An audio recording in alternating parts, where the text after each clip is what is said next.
To Jacob Mefford joining us. This is a very dear friend of Travis Alexander. Jacob, you went on that Cancun trip? Yes, I did. Now, I understand that Travis Alexander had really been looking forward to going, and he was taking a new friend that happened to be a woman with him, correct? Yes.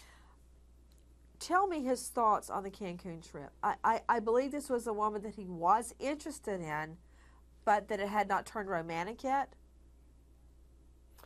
Yeah, I hadn't met her yet. So we were actually excited that he was bringing somebody else besides Jody, because that meant the end of the Jody days is what we were hoping. Now, why do you say that? What did the other friends say? And what was Travis concerned about what was going to happen when Jody found out about the trip and the woman? I'm not sure, but we do know, towards the end, looking back on it, I think that he started to realize he was definitely in over his head, and he really didn't know how to get completely away from Jody. Why do you say that? Aside from obviously her following him on dates with other women, slashing his tires twice, breaking into his email account and his bank account, those are pretty good, signals that something's wrong.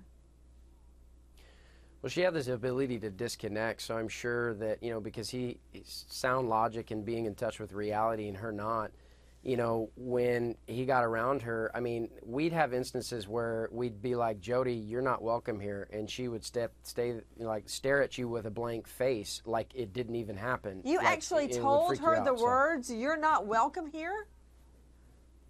Well, one instance with my wife and a friend, she came over to a house. You're probably going to hear about this at one point, but she just showed up at a friend of ours' house out of nowhere one day and was like, I don't know why you guys don't like us. And, they proceeded to talk for 20 minutes, and our friend was brutally honest with her why we didn't think she was right for Travis and why we didn't like her.